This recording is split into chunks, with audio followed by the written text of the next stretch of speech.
Ce soir, la vocation de cette présentation, c'est de travailler, enfin, de réfléchir sur l'éducation au bonheur.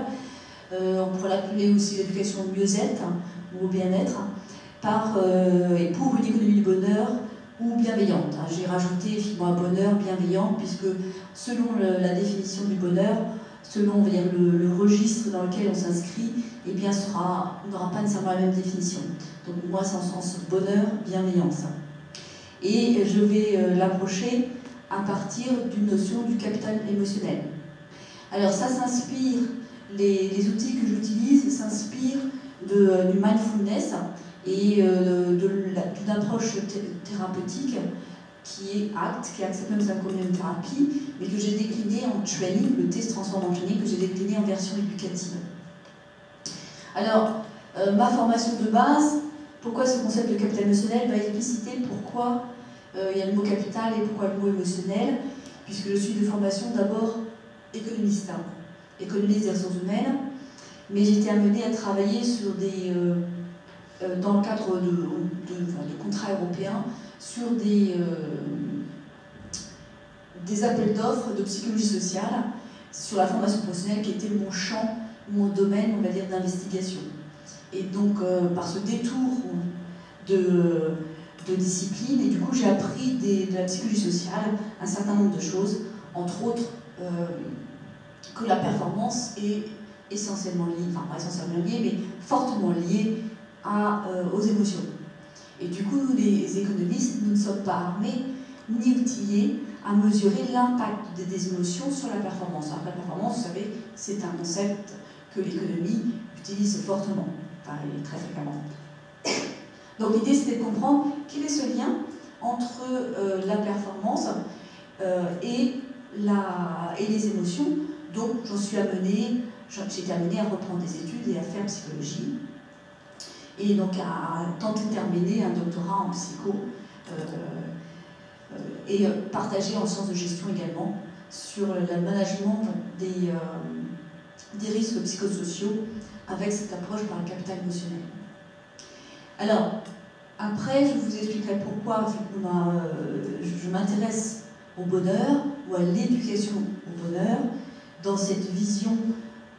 C'est une vision qui peut être à la fois très microéconomique, mais j'ai une vision macroéconomique. Entre les deux, il y a le méso, un niveau méso, mais le macro, c'est penser globalement qu'est-ce qu'il faudrait faire pour changer le monde, pour un monde plus humaniste. Et l'économie du bonheur participe de cette perspective. Je ne sais pas si vous avez entendu parler du produit national, du bonheur national brut. Ça vous dit quelque chose? C'est un indicateur que le Bhoutan utilise au lieu d'utiliser le PNB, qui est le produit national brut, parce que pour eux, le bonheur, c'est plutôt, on va dire, une philosophie de vie, que le produit national brut n'est pas, on va dire, une fin en soi. La fin en soi devrait être le bonheur des personnes. Donc, ils utilisent d'autres indicateurs de mesure de la croissance de leur pays, de leur État. Donc, ça renvoie à ce registre-là. Alors, parallèlement donc à mon appartenance au laboratoire du LIRDEF, qui est un laboratoire en sciences de l'éducation, je suis également aussi associée au laboratoire Epsilon. Et par ailleurs, je fais partie du consortium international sur l'intelligence émotionnelle dans les organisations, qui est basé aux États-Unis. Donc vous avez probablement entendu parler de Daniel Goleman, ça veut dire quelque chose, sur l'intelligence émotionnelle, même si tant est que le mot intelligence me pose difficulté, mais peu importe, on se rejoint sur cette notion de compétence émotionnelle. Donc sans plus tarder, ces travaux ont donné lieu à des publications dans différents registres, puisque vous avez bien vu, c'est à l'articulation à la fois de l'économie, de la psychologie, mais aussi du management. Donc à la fois un traité de psychologie positive, un autre qui est appliqué sur l'environnement professionnel, un travail plus sur les sciences d'éducation, sur le management des personnes, et puis le dernier, celui qui va sortir, donc vous pouvez déjà faire des précommandes en 2015, c'est sur la version le Mindful Management, et donc en utilisant le capital émotionnel chez nous. Alors ça également, vous savez très bien que dans le monde universitaire, c'est très difficile d'être à la croisée des chemins ou d'être en dehors des chemins canoniques. Parfois, c'est une prise de risque énorme, au risque de nos carrières, mais parfois, en tout cas, c'est ma posture et ma position, c'est de suivre mon intuition. Donc, une économiste, parfois, je me suis posé la question, mais qu'est-ce que je fais en psychologie? Pourquoi je me retrouve en Thaïlande à travailler sur des principes bouddhistes? Parfois, je me suis toujours posé la question, mais qu'est-ce que je fais là? Et au final, mes pièces de puzzle sont en train de se rassembler. Enfin, dans cet ouvrage, elles se rassemblent complètement, et j'ai compris pourquoi. Pour travailler sur l'économie du bonheur, il fallait comprendre ce cheminement-là, passer par l'éducation du bonheur et la psychologie. Donc, on va dire, ces chemins, on va dire, tortueux, eh bien, ont quand même valu un prix en 2006 à l'Académie française. Donc, heureusement, on peut dire qu'il y a des stages, parce que même si pour certains, dans ma branche en économie, c'est-à-dire que j'étais à la marge, un peu canard noir, et puis en psycho, je suis aussi à la marge, donc du coup, on se retrouve un peu nulle part. Mais ceci dit, quand même reconnu, ou les travaux originaux reconnus par l'Académie française, donc j'en étais quand même très contente de voir que ça avait son sens, au moins pour une certaine catégorie de personnes. Alors, quel est l'objectif de cette présentation? Qui c'était l'académicienne qui ressemble à quelqu'un? Alors, je me souviens plus, mais je pense que son nom c'est un prénom, Adrien, mais je suis pas sûre. Ah bon, merci ça. Ou Julien. Mais ça fait un petit moment, 2006, je dois pas oublier. Et je veux dire, même j'étais très surprise, parce que j'avais su que j'avais reçu un prix, mais c'est que le jour J, quand je suis allée chercher mon prix, je me suis rendu compte qu'on était à l'Académie française et qu'il y avait tout ce monde-là. Donc j'ai un peu compris le sens un peu de ce prix-là qu'à ce moment-là, mais je ne m'en étais pas rendu compte au départ. Donc ça m'a un peu ému. Donc du coup, j'ai bien reconnu, il y avait Raymond Barre à l'époque, j'ai bien reconnu Raymond Barre, mais je ne connaissais pas tout. Alors, l'objectif, c'est le capital émotionnel, donc approcher l'éducation au bonheur ou à un mieux-être par cette approche-là. Les moyens, c'est développer le capital émotionnel des personnes, on verra en quoi ça consiste, et ses compétences émotionnelles associées. Et j'utilise plusieurs outils. L'outil ACT, dont je vous ai parlé tout à l'heure, dont je vous ai énoncé le sigle tout à l'heure, que je je décline en version éducative, donc training pour le T. Et également, j'ai associé une autre méthodologie, c'est le management à la conduite de projet, qui amène les gens à travailler ensemble. Donc on verra pourquoi j'utilise ces deux outils. Ce soir, je ne vous parlerai que du premier, et pour vous mettre un peu, on va dire, en appétence, je vous propose de commencer par un petit exercice quand je vous aurai donné le plan. Alors d'abord, en quoi, parce que ça interpelle la psychologie positive, pourquoi la psychologie positive intéresse les économistes?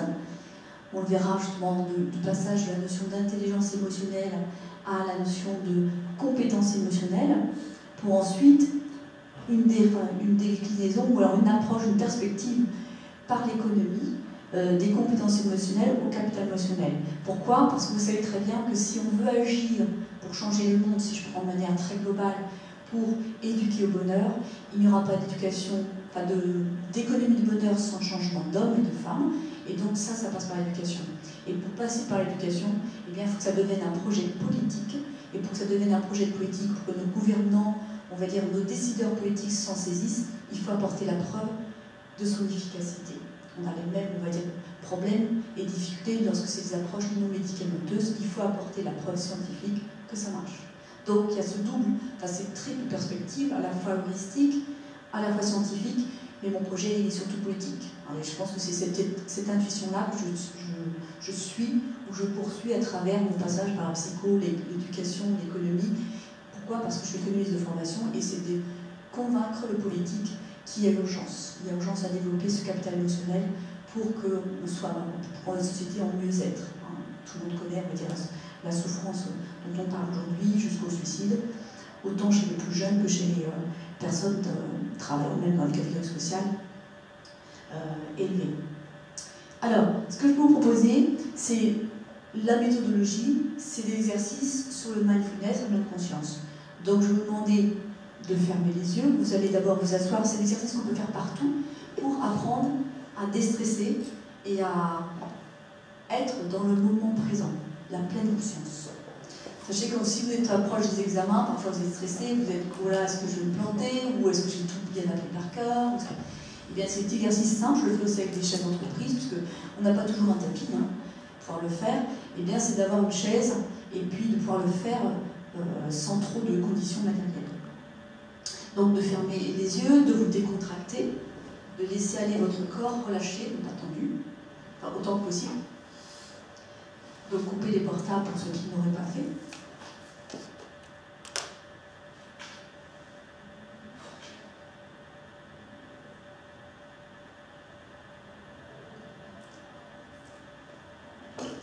Donc fermez les yeux.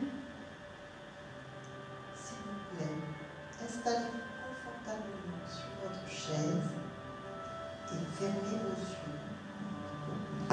Maintenant, suivez les mouvements de votre souffle, tandis qu'il pénètre par les narines et remplit la poitrine et l'abdomen. Essayez de maintenir votre attention sur le diaphragme ou sur les narines. Portez votre attention uniquement sur votre souffle, tandis qu'il entre et quitte votre corps. Si vous remarquez que vous êtes distrait, ce n'est pas un problème. Vous ne pouvez pas faire cet exercice de façon incorrecte. Retournez juste tout doucement votre attention sur votre souffle.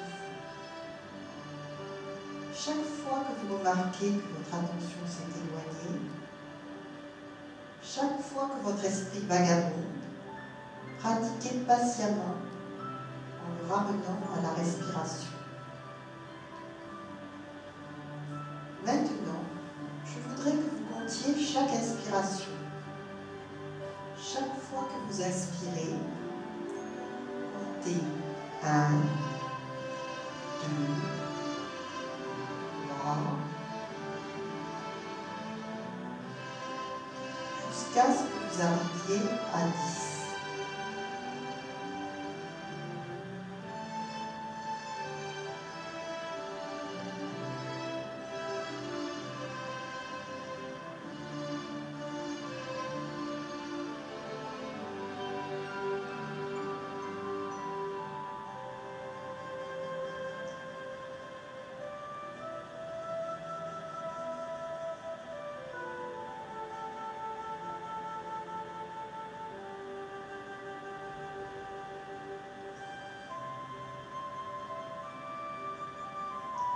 Ensuite, recommencez à 1 de nouveau.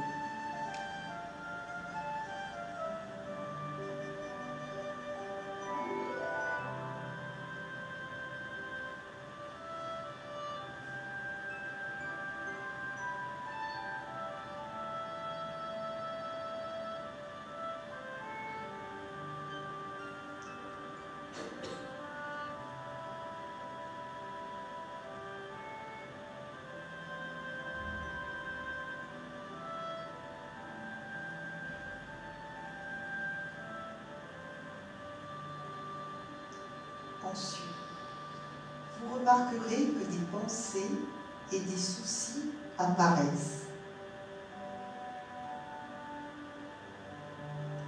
Remarquez juste ces pensées et retournez doucement à la respiration. Vous pouvez remarquer un sentiment ou une sensation. Remarquez-le et retournez au comptage de la respiration. Il n'y a pas besoin de se débarrasser de ces pensées ou sentiments. Vous pouvez juste vous laisser les avoir. Regardez si vous pouvez. Vous laissez juste les avoir quand ils arrivent. Reconnaissez leur présence. Laissez-les être là. Et ensuite, concentrez doucement votre attention sur votre respiration.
avoir de plus progressivement.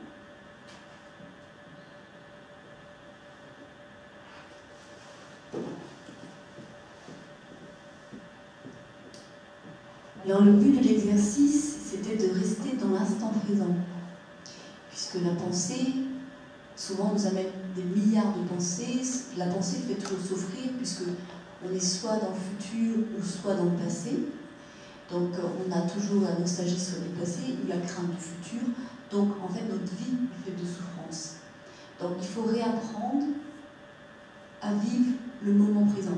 Ce que les enfants savent très bien faire.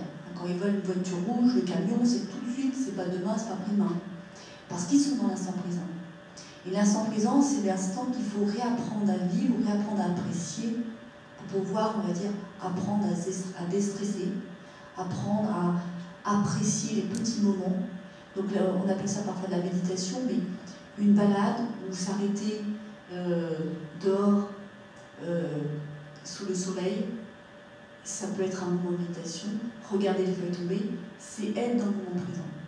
Alors cet exercice-là, il est intéressant parce qu'on vous oblige de compter. Du coup, vous êtes ramené à cet élément de comptage qui vous oblige d'être dans le moment présent. Et si je vous interroge, je vais vous interroger. Comment s'est passé l'exercice?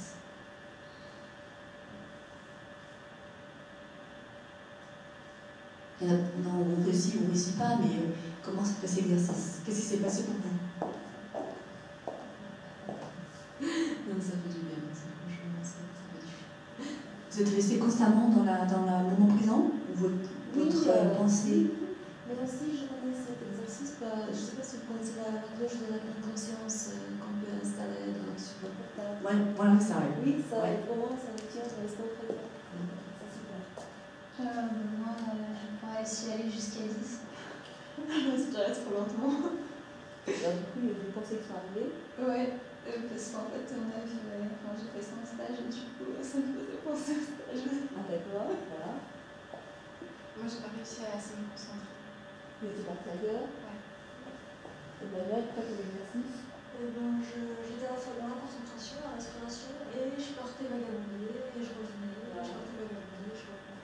Dernière remarque, c'est un peu je partais, Donc vous voyez, c'est pas un exercice facile, puisque effectivement on est tellement on va dire à penser à ce qu'il faut faire demain, à penser ce que sera demain, ou à penser ce qui s'est passé hier. Et toi, Gérard? Non, très bien, sauf que j'ai pu compter, heureusement, mais je suis revenu tout le temps aux mêmes idées quand même. Et ce qui est bien, c'est qu'on ne nous demande pas de les chasser. On nous dit qu'elles peuvent venir, on ne peut pas les chasser, donc on n'est pas en conflit. Oui, tout à fait. Tout à fait. Alors vous voyez, comme quoi le mental, il est chargé de plein d'idées, de plein de pensées, et donc qui peut être source de souffrance, puisque ça peut être la nostalgie du passé et la peur de l'avenir. Donc l'idée, c'est d'apprendre à réapprécier le moment présent pour mieux vivre, en fait. Alors ça, ce sont des exercices, des petits exercices qu'on peut faire très facilement avant une épreuve ou avant, lorsqu'on sent qu'on est envahi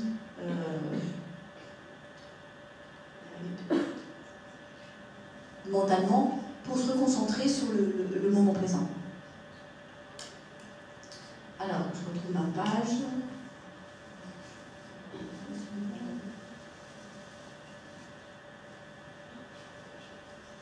Alors, il y a d'autres exercices que nous utilisons avec acte, puisque la mindfulness, la pleine conscience, s'intéresse essentiellement à la méditation, sur ce genre d'exercice. Après, on varie les exemples, mais acte va utiliser les processus langagiers. Il part du principe que le mental vous ment mentalement. Du coup, on va travailler sur les images mentales et les associations fausses que l'on se fait. Alors, si je retrouve l'accès. Alors dit.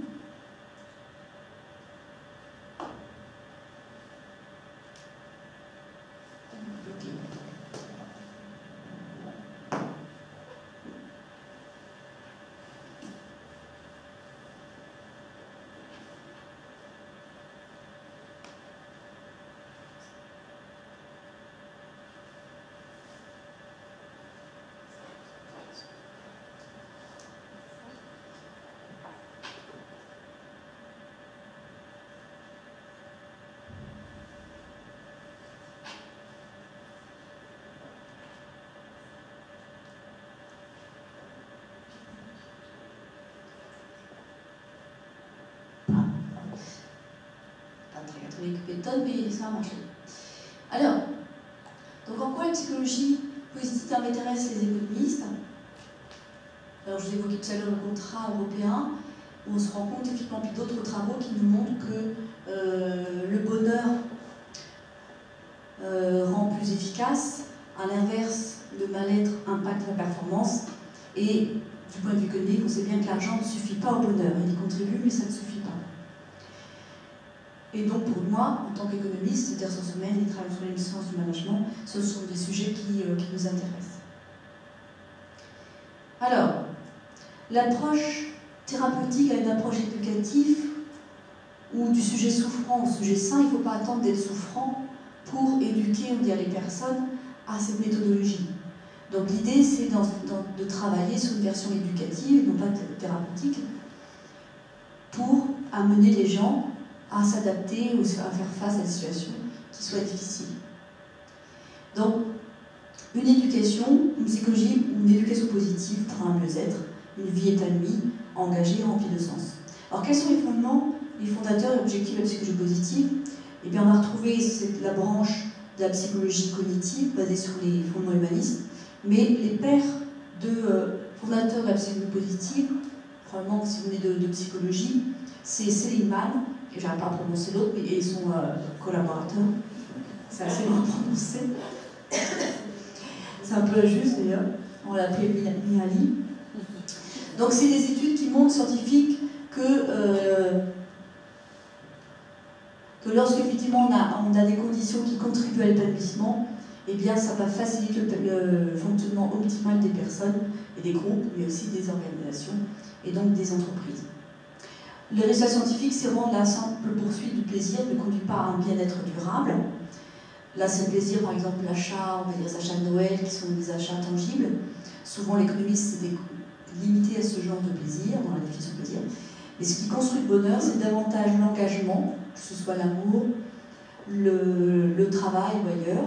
Les gens ont besoin de donner un sens à leurs actions et de contribuer au bien-être des autres. Donc, objectif, rendre plus heureux à travers 3 directions.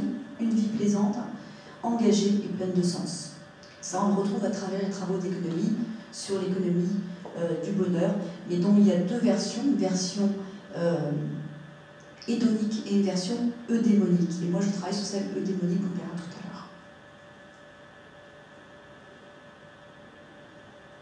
l'heure. Alors, j'utilise la thérapie ACT, que j'ai déclinée en version éducative. Pourquoi? Parce qu'elle participe au développement du capital émotionnel. Dans le capital émotionnel, en fait, il y a un certain nombre de compétences émotionnelles. On va trouver dedans la connaissance de soi, l'assertivité, si on a la non-peur de parler, de prendre la parole, la confiance en soi, l'empathie, et un certain nombre de capacités et de compétences d'adaptation, de résilience, qui, si on se met dans la posture d'un enseignant, d'un futur formateur ou d'un manager, impacte effectivement nos styles de management. Alors, pourquoi ça intéresse et pourquoi il importe dans le bien-être et la performance du mindful management? Parce que on est constamment dans des contextes de changement, des contextes, on va dire, de temps raccourci du travail, de surmenage, de surinformation, donc sentiment que tout va en accéléré. Si vous avez visionné des films des années 60, vous allez vous y ennuyer. Vous vous rendez compte qu'aujourd'hui, les images sont en accéléré, tout est en accéléré. Donc, une surcharge qui peut être mal vécue et qui nécessite effectivement des adaptations. Donc, par des thérapies, par les méthodologies d'éducation thérapeutique qui vont faciliter ce développement du capital émotionnel. Et ça intéresse à la fois, on va dire, l'éducation, de la plus jeune âge, on va dire, jusqu'à, il n'y a pas d'âge en fait de fin, les entreprises, les managers qui sont en charge, les enseignants qui sont en charge de d'autres personnes. À partir du moment où on travaille en phase et on a en charge des personnes, on est censé avoir développé un capital émotionnel ad hoc pour ne pas être maltraitant ou pour surtout être bienveillant. Et ça nous a amené à revisiter la fonction d'apprentissage pour ceux qui s'intéressent à la partie éducative, pour après revisiter cette notion du capital humain et non du capital émotionnel. Voilà, c'est un peu le lien entre la dimension psychologie, enfin l'approche psychologique et l'approche économique. Alors, d'une part, d'où vient ce concept de capital émotionnel? Eh bien, il émane des travaux d'abord inspirés de l'intelligence émotionnelle. Et dans l'intelligence émotionnelle, on va retrouver tout ce qui est relatif aux compétences comportementales, compétences psychosociales, compétences sociales, peu importe comment on les nomme, à partir du moment qu'on s'entend sur de quoi on va-t-on parler, dans les compétences émotionnelles, moi je reprends les travaux de Goleman et Charnis, mais aussi de Salomé et Meyer ou de Baron, qui utilisent le terme d'intelligence émotionnelle, mais qui finalement, on finit par les décliner en compétences. Ça peut faire référence également, vous avez probablement entendu peut-être parler de l'intelligence multiple de Gardner. Ça dit quelque chose? Alors, dans l'approche de Gardner, qui au départ était très décriée, puisqu'il avait trouvé 6 types d'intelligence, après il avait trouvé 8, et la science n'aime pas, on va dire, aime l'exactitude. Donc en fait, il a été pendant longtemps pas bien regardé. Aujourd'hui, on redécouvre, on va dire, Gardner, et dans l'approche de Gardner, on trouve des similitudes sur l'approche sur l'intelligence inter- et intrapersonnelle.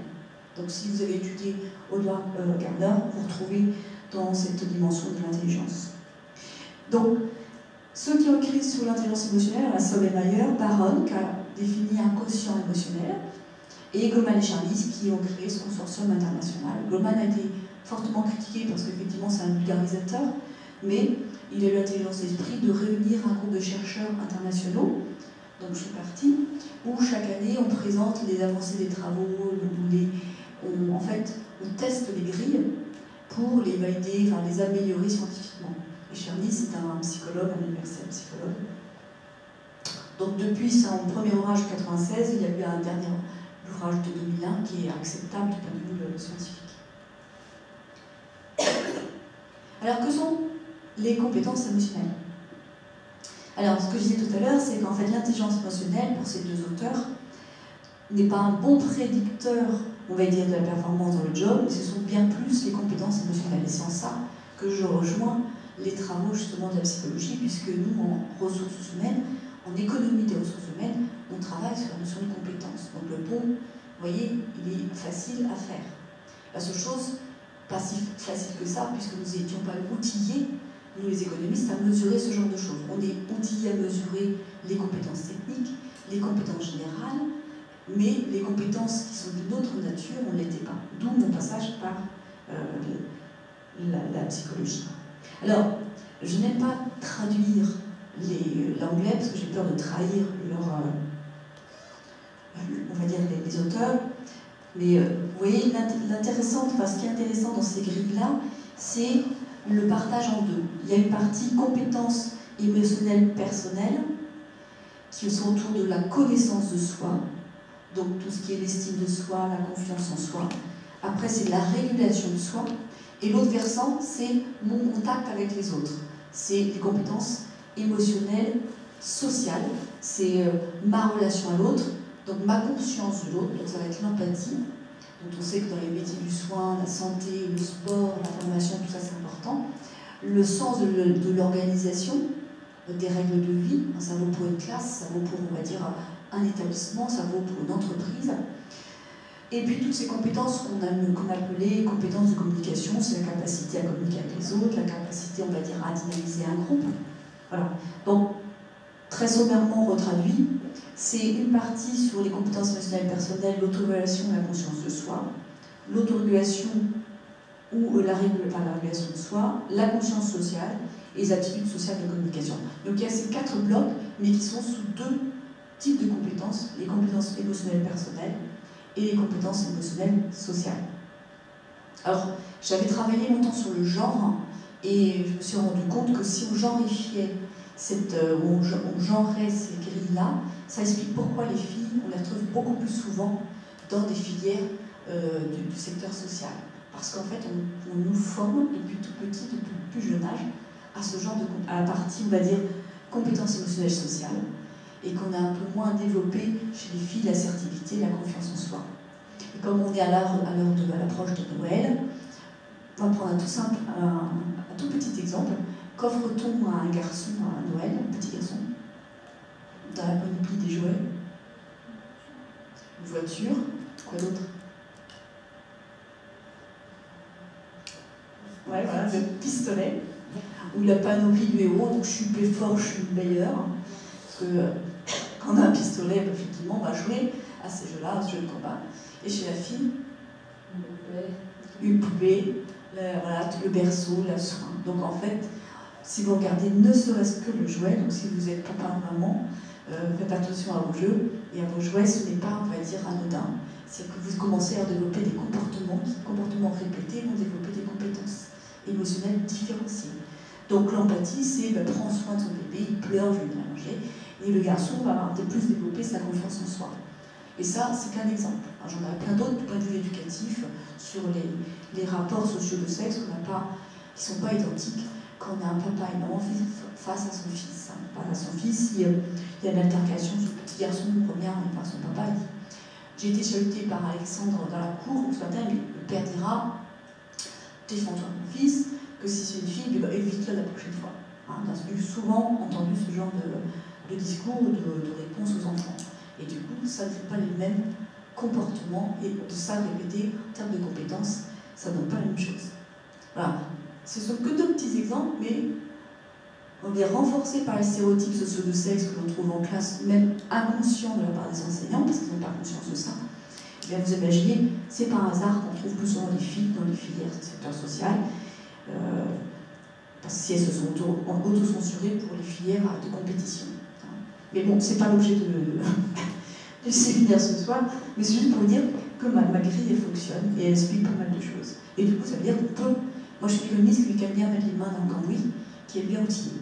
Donc, ça me permet de comprendre et du coup, je peux travailler avec les enseignants, par attention, sans être dans la polémique, sans être dans, on va dire, la culpabilité. C'est juste en prenant une grille de compétences et comme ça, du coup, ça n'entre pas de polémique.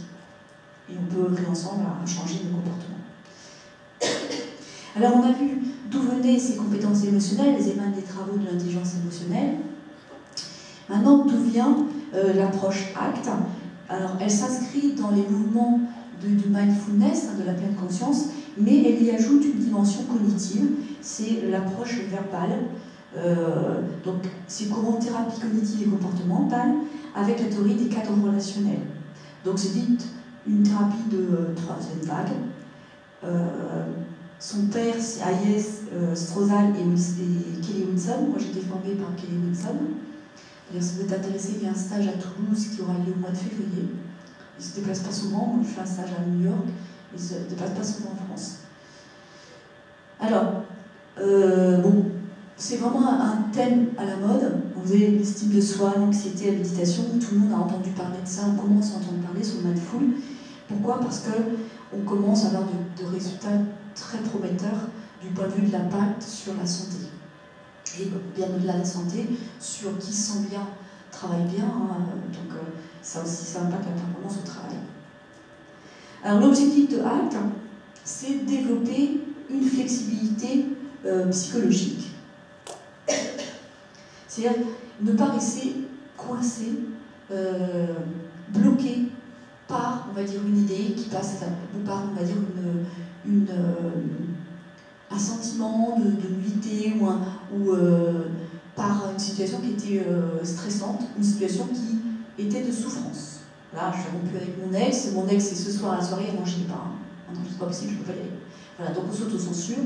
Donc il faut apprendre à se délivrer de ça, à se débloquer les situations en se permettant, enfin, en s'outillant à développer sa flexibilité psychologique. Donc, c'est développer une habilité dite de pleine conscience et clarifier ses valeurs. Parce que si on ne sait pas où on va, de toute façon, on ne peut pas avancer. Donc, on reste bloqué. Alors, j'utilise beaucoup d'images. Donc là, c'est une petite image. On va travailler sur 6 concepts dans la méthodologie ACT. Le moment présent, la diffusion cognitive, l'observation de soi, on verra les 3e après. En fait, j'utilise la métaphore si on a tous nos traumatismes d'enfance. Ils sont plus ou moins légers, c'est très dur, il faut aller plus en relève, peut-être une psychothérapie, mais on en a tous au moins des légers mais qui peuvent nous bloquer. Du coup, ce que je vous appelle, c'est des boulets. On traîne tous nos casseroles, nos boulets. Ben, l'idée, c'est ces boulets, les transformer en petits ballons de baudruche. Et du coup, on peut un peu plus avancer. Parce que si c'est des boulets, on a du mal. Mais avancer où? si on n'a pas défini quelles sont nos valeurs, qu'est-ce qui nous importe, qu'est-ce qui est important pour nous, du coup, on n'a pas de cap. Donc ça suppose aussi un travail sur des valeurs. Il y a, comme je dis, c'est une approche qui travaille sur le langage, il y a des exercices autour de la diffusion cognitive. C'est-à-dire le mental nous ment. Ça n'existe pas de dire je suis nul en maths. Ça n'existe pas de dire je suis moche. Si je suis nul en maths, je n'ai pas été bon, je n'ai pas excellé dans l'exercice qu'on m'a donné aujourd'hui. Mais demain sera différent. Je suis moche parce que je me suis mal apprêtée aujourd'hui, mais je ne suis pas moche en soi, j'ai du charme. Voilà. Le je suis est en fait source de souffrance. Donc c'est une fusion qu'on fait entre le verbe être et la réalité. La réalité, elle est autre. Donc c'est apprendre à évaluer, réévaluer la réalité, à l'aune d'un prisme qui soit beaucoup plus juste que le mental veuille bien vous faire croire. Et on le dit un peu vulgairement, c'est les deux petites voix intérieures. Ça vous dit quelque chose, ça? Une positive, une négative. Ben, c'est un peu ça, c'est une manière vulgarisée, c'est apprendre à évaluer de manière différente, prendre une autre perspective pour se dire attention, mon mental est en train de me mentir. C'est faire une fusion, donc c'est apprendre à ne pas faire la confusion, c'est ce qu'on appelle la diffusion cognitive, c'est se détacher des pensées, des inquiétudes ou des souvenirs qui font souffrance, qui ne nous aident pas. Et du coup, on va être dans l'observation de soi. Et il y a plein de petits exercices autour qu'on retrouve un peu sur l'inspiration, mais là on va prendre la métaphore du nuage. S'il y a quelque chose qui vous fait souffrir, eh bien observez-le, ce n'est pas vous. Il faut le détacher de vous. Il faut accepter la souffrance, et souvent chez le patient, s'il y en a qui travaillent dans le milieu du soin, eh bien c'est accepter sa souffrance. Mais accepter ne doit pas vous bloquer pour avancer. On a eu un accident, on a perdu un membre, eh bien il faut accepter cette perte, elle fait souffrir, mais on doit pouvoir avancer avec. Donc l'idée, c'est le mot stupide, on l'inscrit dans un nuage, et demain il fera beau. J'ai été nulle en maths, si je suis nulle, je le mets dans une bulle, dans un nuage, sur une feuille, où je laisse porter par l'eau. Et demain, il fera meilleur. Donc c'est plein d'exercices qu'on travaille là-dessus. Et vous allez voir, on s'enferme tout seul dans nos prisons. Un chien, un animal n'a pas, on va dire, de processus langagier, donc une créature non verbale. C'est la même faute, c'est le même dessin. Hein. C'est dans notre tête qu'on se fabrique des obstacles. C'est dans notre tête qu'on se fabrique des prisons. Donc ici, c'est je dois faire ci, je dois faire ça, non, je n'irai pas parce qu'il est là, je m'entends pas que ma mère l'a appelée la première. Voilà, on se met des obstacles dans notre tête, alors que le chien, s'il vous regarde, il ne va pas comprendre, alors vous êtes en colère, il ne va pas comprendre, parce qu'il n'y a pas de barrière, il n'y a pas d'obstacle. C'est votre mental qui le crée. C'est vous qui décidez. Donc on va retrouver des exercices, c'est vous qui décidez de voir le verre à moitié vide ou à moitié plein. Donc il y a tout un travail sur la notion d'évaluation, c'est comment j'évalue, de réapprendre à évaluer de manière positive, d'où la psychologie positive.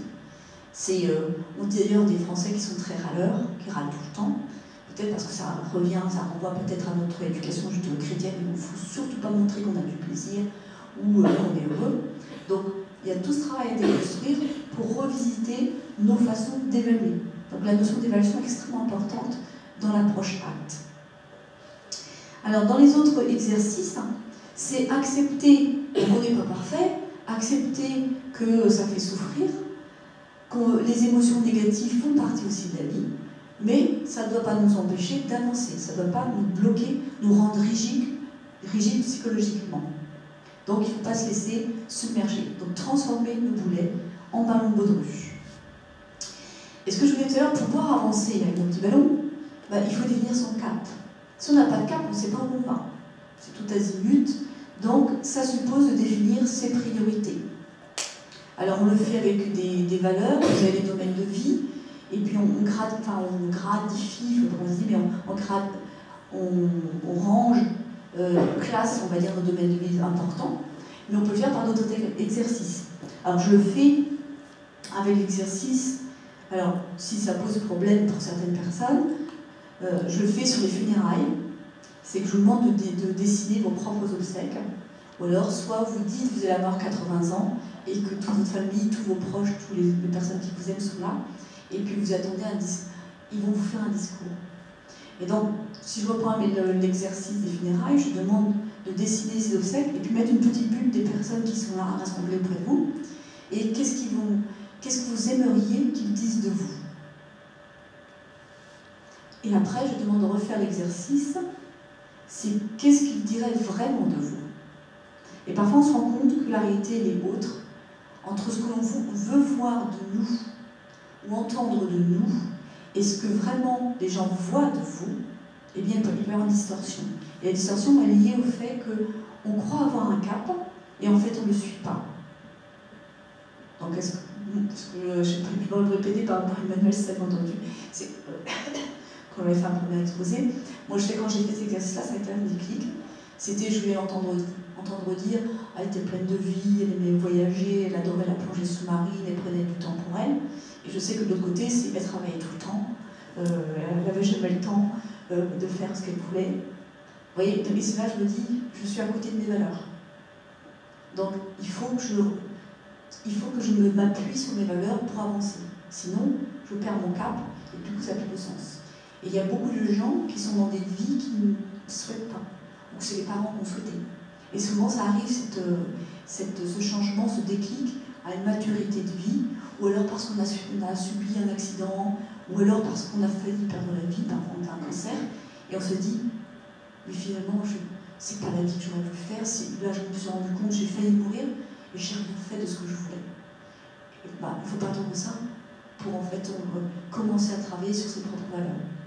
Je ne sais pas si vous avez lu le livre de Gounel, un homme qui voulait être heureux, ou je ne sais plus c'est le titre exact, mais c'est ça, c'est qu'en fait il était instituteur, il a toujours voulu être photographe. Et du coup, il se rend compte que, bon, il aime son job, mais pas tant que ça, donc il n'est pas dans le job qu'il aurait choisi pour lui. Et c'est un moment de maturité de sa vie, je trouve autour de la cinquantaine, 45 ans, qui décide de faire son propre projet. Donc ça, c'est important de travailler ça, cette notion de valeur. C'est ça, c'est le domaine de vie. Qu'est-ce qui importe pour moi? Et parfois, ça amène à des réorientations. Alors, ce protocole-là, je l'ai fait dans le cadre d'IDEFI, parce que j'ai un contrat ANR de 8 ans, et je l'ai fait pour les premières années d'université, les étudiants qui étaient en situation de difficulté. Et certains, ça les a amenés à réfléchir qu'est-ce qui était important pour eux, est-ce qu'ils étaient dans la bonne filière. Donc c'est bien de prendre ce temps-là pour réfléchir et pour se retrouver et retrouver une dynamique de réussite. Pourquoi? Parce que ça permet après de s'engager. Alors on va jusqu'à un point de détail. Alors je le fais aussi avec les étudiants de master, mais moi je les emmène parce qu'il y a un partenariat avec l'Université de Thaïlande. Donc je les emmène en Thaïlande dans un temple et on fait ce travail-là avec eux. Et j'ai eu parfois des familles qui m'ont accompagnée, mais ça va jusqu'à j'ai un problème de communication avec ma fille ou avec mon fils, et ils s'engagent, donc il y a une grille où on s'engage le lendemain dans un court terme, moyen terme et long terme dans une action pour régler un problème qui nous fait souffrir. Donc si j'ai un problème de communication par exemple avec ma mère, que ça fait longtemps qu'on ne s'est pas vu, effectivement le coup de fil sera peut-être difficile, mais on va marquer, je vais lui envoyer une carte postale. Alors déjà faire des efforts, c'est s'engager dans une action.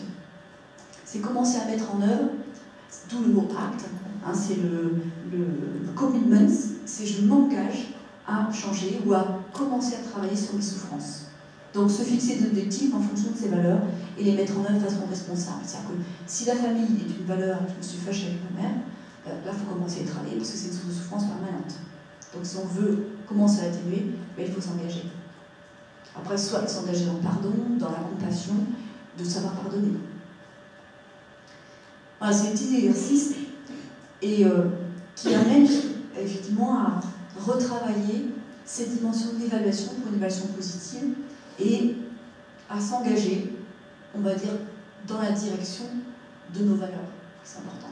Alors, ce que je vous propose, avant de passer au point 2, c'est faire le lien avec donc, de cette approche psychologique, comment on va passer à l'économique pour arriver à faire comprendre qu'il y a urgence à développer les compétences émotionnelles, parce que ces travaux-là amènent à réfléchir sur soi, à se connaître soi-même. C'est cette partie-là. Puis il y a les deux, et plutôt le management, ça apprend à travailler avec les autres. sur cette partie du acte, on apprend à se connaître. C'est tout le travail sur les compétences émotionnelles personnelles. Alors, avant de passer à la partie 2, je vais vous proposer de vous mettre par 3 et déjà de poser des questions sur... pardon, des questions sur est-ce que ça fait écho déjà cette partie-là pour vous. Donc on va vous essayer de vous réunir à 3 et marquer chacun, on va dire, sur votre fiche en quoi ça fait écho dans votre vie ou par rapport à ce que vous faites vous-même dans des pratiques en dehors de vos études ou même dans vos études. Alors je vous donne quelques... Alors, normalement c'est l'exercice qu'on fait à 6, c'est 6 minutes, là on est 3, ce sera 3 minutes, et après on fera un autre exercice. Et ça fait écho, et puis vous pouvez poser aussi une question qui vous intéresse sur cette partie-là. Et je les prendrai tout à l'heure, j'essaierai de revenir. Ce qui fait écho, c'est-à-dire les valeurs ou tout ce qui a été dit? Tout ce qui a été dit jusqu'à maintenant. Voilà, si ça fait écho pour vous. Alors vous pouvez vous réunir à 3 et 3.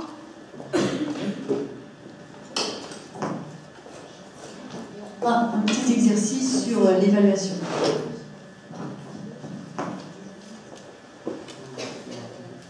Alors 3 minutes, c'est parti.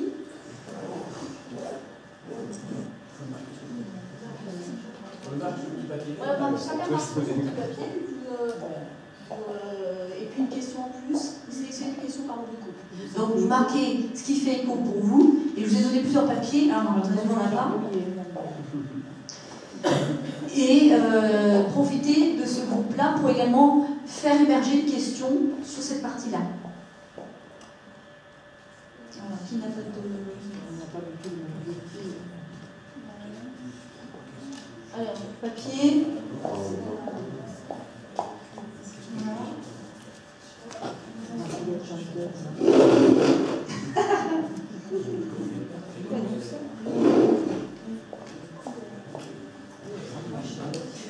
Alors, c'est rapide puisque c'est 3 minutes.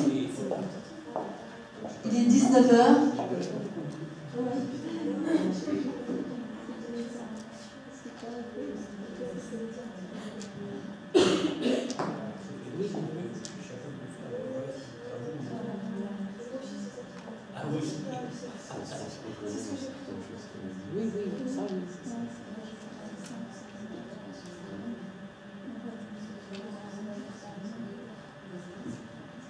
Moi j'en ai trop déjà.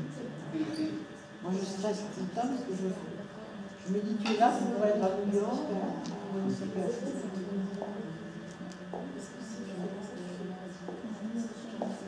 J'ai l'impression de faire ça par rapport à tout ce que je pourrais faire. Alors la première chose c'est déjà, est-ce que ça fait écho ce que j'ai dit là? Et dans quoi? Dans le domaine professionnel, dans le domaine personnel? En quoi ça fait écho?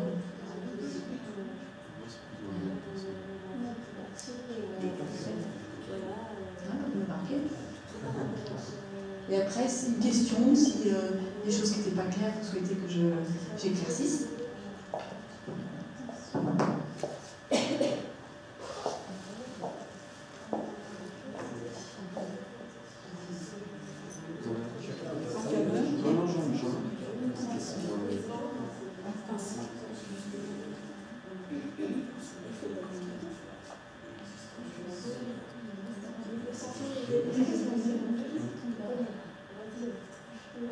Moi, je veux tout retenir, ce qui fait que je retiens. Je sais pas comment vous dire. J'arrive pas à simplifier, moi, les choses, à condenser. Je voudrais la multiplicité. On trouve toujours ça. Toujours dans le langage. Si je suis séduite par une phrase, alors ça va m'occulter une petite. C'est là que je réalise. Et le foisonnement. C'est parfait. Je sais pas comment ça s'appelle. C'est maintenant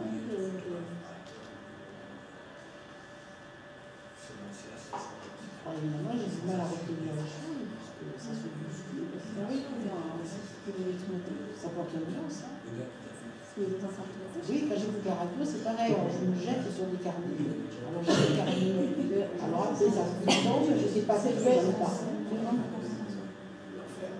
Ah, c'est ça, de mémoire. Si vous considérez que de mémoire, tu as. Et du coup, vous avez le titre. Non, il y a le plaisir de s'accaparer aussi les choses. Je me disais que retenir. Quand on ne pas, ça va fuir, ça va. Vous ne faites pas de cette mémoire. Alors, il y en a d'autres qui vont être dans les séances, ils ne vont rien dire. C'est un truc que je ne lirai pas. Je ne lirai plus. Ah ouais, en plus. Non, parce que ça va s'ajouter à autre chose. Alors, ça va aller là. Voilà, Alors, je vais écrire, ça va ensuite. Ouais, c'est ça, je le range, après ça va tomber. Bon, je travaille avec ça. Allez, alors, on a dit 3 minutes. Je pense qu'on va passer les 3 minutes.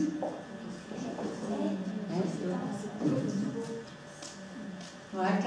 Alors, premier groupe. En quoi ça fait écho? Dans quel domaine?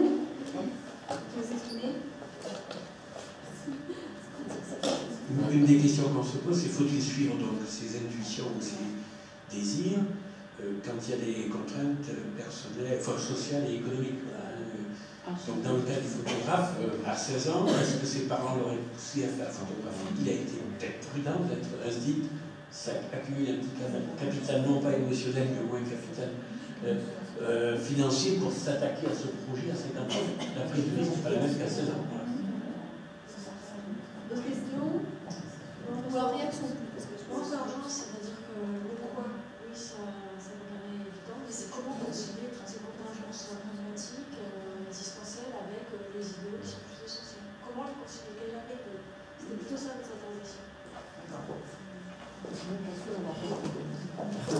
Alors c'est plutôt sur le comment, est-ce qu'on peut effectivement répondre à tous ces désirs? Autrement de réaction, est-ce que ça fait écho pour vous? Moi je trouve qu'on ne sait pas forcément, enfin il faut suivre ses valeurs, mais on ne sait pas forcément ce qu'on veut. Enfin, je sais pas, même dans les formations, on est presque à la fin, mais on se dit que franchement je suis pas sûre de faire ça, moi, déjà depuis le début, mais bon j'y suis parce qu'il n'y a pas 36 solutions, on ne peut pas tourner en rond pendant 10 ans à chercher ce qu'on veut dans la vie. Il y a un moment où il faut être un peu responsable, je pense. Donc voilà, pareil pour vous. Oui, moi c'est pour le côté professionnel, c'est un peu quand même. Et puis après, le côté personnel, Ouais, je suis assez d'accord avec elle, mais bon, de toute façon, on est tous, pour la plupart, on est tous plus ou moins étudiants, donc c'est vrai qu'on se pose pas mal de questions là-dessus. Alors, moi, c'est encore plus grave, parce que moi, dans ma tête aussi, je suis étudiante. C'est fichu. alors heureusement que c'est pas fichu. Alors, c'est évident qu'effectivement les contraintes ne sont pas les mêmes lorsqu'on a 16 ans, puis on est encadré, on n'a pas nécessairement parfois accès à son choix, c'est souvent un choix des parents. La seule chose, c'est qu'il y en a des enfants, mais je pense que c'est... là, on va revenir sur l'éducation à la française, c'est-à-dire qu'on sait très bien qu'on a sans la bannir, mais qu'on n'est pas très fort à éduquer à l'orientation. Et une première des choses, peut-être qui serait intéressante à faire, c'est de travailler justement ces compétences émotionnelles sur la connaissance de soi. Quand on a connaissance de soi, de ce qu'on aime ou n'aime pas depuis tout petit, enfin, quand on nous apprend, on a l'apprentissage de ça, on arrive plus facilement à se projeter dans des métiers, dans des carrières qu'on ne le fait aujourd'hui, puisqu'on ne se connaît pas. Comme vous dites, vous ne savez pas exactement finalement ce que vous n'aimez pas, mais il faut faire un choix raisonnable. Donc voilà, on est sur des choix raisonnables. Pourquoi? Dans la contrainte de l'information qu'on nous a donnée et en se connaissant pas nécessairement soi-même. Donc si on travaille déjà sur la connaissance de soi, je pense que ça permettrait de se projeter. Et vous avez des enfants dont les parents, effectivement parce que c'est fait dans un milieu, dans un contexte familial favorable, où ils ont la pratique de ça, vous avez des enfants qui dès le départ savent. On avait tous entendu parler des cas d'exemple des enfants de je ferai ça plus tard, et ils se tiennent à leur projet. Parce qu'ils se connaissent. Alors, on peut faire une petite parenthèse sur le film que vous avez peut-être vu hier soir. C'était quoi? C'est sur Arte, c'est un roman de Thomas Mann, Prix Nobel de littérature. C'est sur une famille hollandaise, bourgeoise, qui s'effrite, mais les uns suivent le projet de la famille, l'autre mène la grande vie, libre, etc. C'est tout un projet d'une famille qui disparaît, mais il n'y a eu pas de solution, justement, parce qu'ils sont tous malheureux. Parce qu'ils ont suivi le moule. Ils suivent le moule. Il y a le moule de la famille, donc on prend le contre-pied. Ça aussi, on cherche à savoir, mais on prend le contre-pied. Oui, par l'identité. On veut s'autonomiser, on veut une identité propre à soi, et du coup, on va en opposition du modèle parental, du modèle familial. C'est un nom de famille qui est compliqué à prononcer, comme l'autre tout à l'heure, la famille.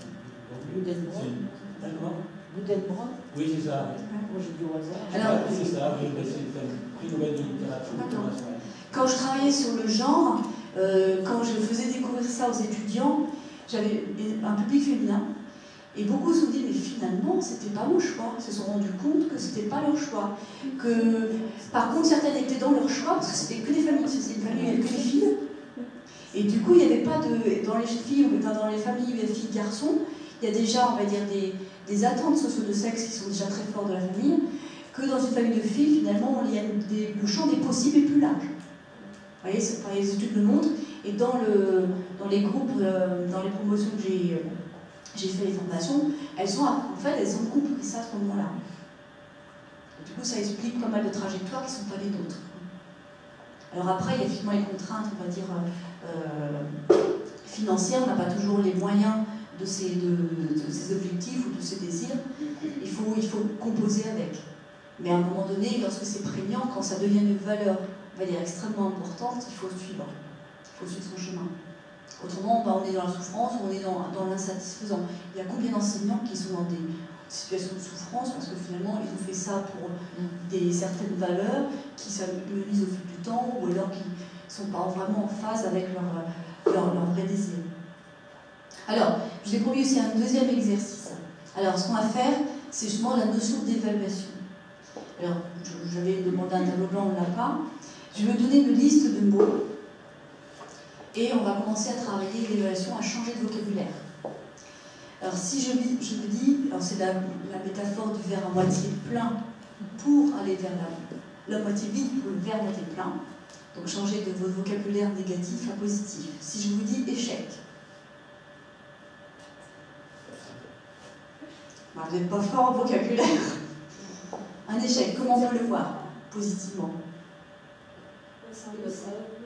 Un essai. Expérience ou une épreuve. Ouais, pas mal. Une leçon. J'ai appris quelque chose de mon échec. Une erreur est toujours pédagogique. Un obstacle. Une occasion. Du travail.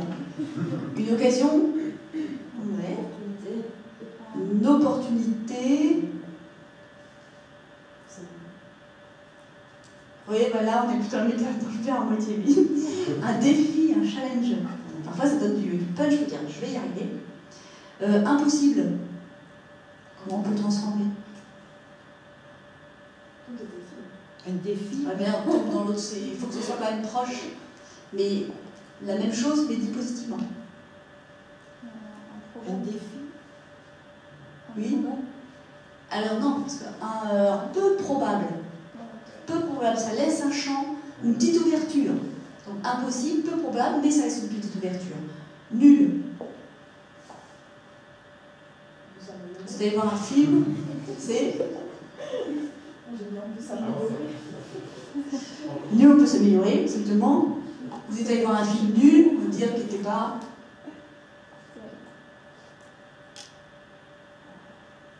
pas génial, mais c'est pas complètement négatif. Ennuyant. Voilà, il y a l'éducation à refaire. Alors, moyennement intéressant, ça ne ferme pas la porte, on va dire c'est... Alors ça, si tout le monde la connaît, moche, on dit à un enfant, quand on est tout petit, on dit c'est pas moche, on dit ce n'est pas, ou j'aime pas, non c'est pas bon. J'aime pas. Ça. Ouais, j'aime pas ou c'est pas mon goût. Voilà. Réservé.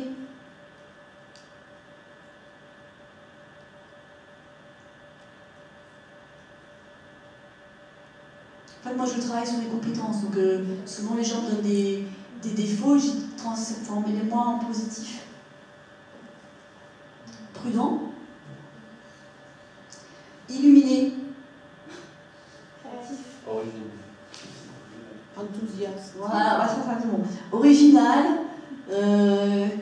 créatif, voilà exactement. Débridé.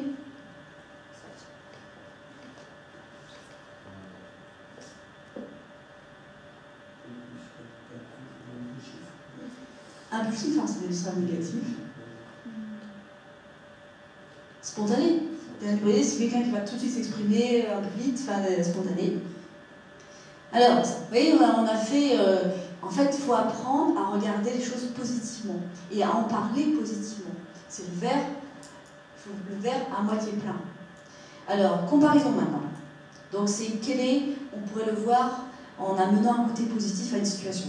Je n'ai pas de chance.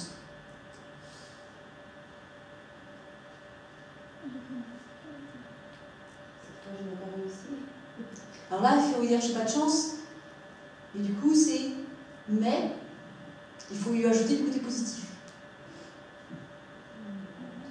Les optimistes, c'est ce qu'ils font. Hein. Vous savez que les optimistes vivent plus longtemps et mieux que les pessimistes. Voilà, je n'ai pas de chance, mais je peux dire aussi j'ai de la chance comparée à d'autres. Voilà. La vie est dure. Ça pourrait être pire.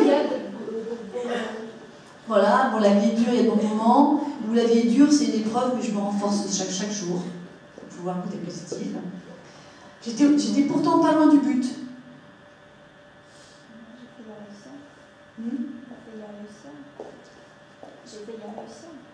Alors c'est la même phrase, ça. J'étais pourtant pas loin du but. Donc après, le côté positif, c'est on se projette positivement. Voilà, la prochaine fois je réussirai. Donc la prochaine fois, comme j'étais pas loin, eh bien nécessairement ce sera la bonne. Vous voyez ? Voilà, donc vous voyez, c'est des petits exemples. C'est réapprendre à évaluer positivement pour que le mental reste, on va dire, un peu moins dans la souffrance et voir le côté positif. Et dans les exercices que je vais faire aussi, c'est la gratification, c'est savoir remercier la vie, les gens, tous les petits moments de bonheur. Ça peut être on va dire un soleil, ça peut être aller se promener au bord de la mer, ou c'est un sourire d'une personne, ou ouvrir une porte. Eh bien, ça fait toujours plaisir. Et c'est ces petits moments-là qu'il faut aussi en prendre soin. Voilà. Vous voyez, donc c'est tout un travail éducatif à mettre en œuvre pour une éducation qui facilite la flexibilité psychologique. Alors, maintenant on va passer au deuxième temps, c'est quel est le lien avec l'approche économique. Alors on est parti donc tous ces petits exercices amènent à travailler la connaissance de soi, la confiance en soi, retrouver une estime de soi juste, parce que souvent, par exemple, les filles, on nous a toujours appris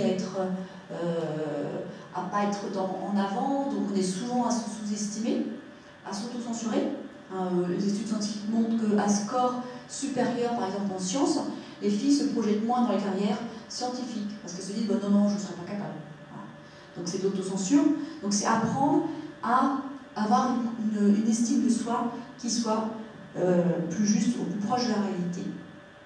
Maintenant, donc, de ça, comment j'en arrive à la dimension économique? Eh bien, c'est de regarder ces petits exercices comme développant des compétences. Et ces compétences-là, elles ont un impact, elles ont on va dire, une efficacité, au même titre qu'une compétence technique, on va dire, une connaissance générale. Sauf qu'on ne les avait pas répertoriées. Pourquoi? Parce que dans l'approche économique, quand on parle d'investissement en éducation, la théorie, enfin, on va dire l'approche majeure, qui a eu un prix Nobel d'ailleurs, c'est Gary Becker et également Schultz. En fait, eux, ils ne mesuraient que le savoir savant, donc les connaissances générales, facilement, on va dire, mesurable, puisqu'on mesurait par le diplôme acquis, puisque quand vous êtes dans tout diplôme, vous avez des connaissances générales, et la connaissance technique, donc la compétence technique, elle était mesurée à l'aune de l'expérience professionnelle. Donc on mesurait par rapport au salaire. C'est-à-dire quelqu'un qui a un diplôme plus élevé par rapport à quelqu'un qui a un diplôme plus bas, il a une propension à avoir un salaire plus haut. Ça, tout le monde le sait. Si vous avez un master, vous aurez un salaire normalement plus haut qu'un baccalauréat. Si vous avez, on va dire, vous rentrez dans une entreprise sur un poste donné et qu'une personne au-dessus de vous a 10 ans d'expérience sur ce même poste, elle aura un salaire plus élevé que vous, en tant que novice. Ça, tout le monde, facilement, c'est prouvé. Maintenant, donc on savait mesurer très facilement les compétences techniques et le savoir. Par contre, dans l'éducation ne fait pas que ça. Mais elle est restée informelle. Il y a toute une partie qui n'était pas prise en compte. Qu'en était-il des compétences de d'autres natures? C'est un peu ça a été mon apport, de montrer qu'on ne mesurait pas tout en éducation. Entre autres, on ne mesurait pas tout ce qui relevait du savoir-être, toutes ces compétences comportementales, psychosociales. Pourquoi? Parce qu'on n'avait pas été formé à les mesurer. C'était les psychologues ou la psychologie qui les mesuraient. Alors que pour être compétent, eh bien, il nous faut les 3 S.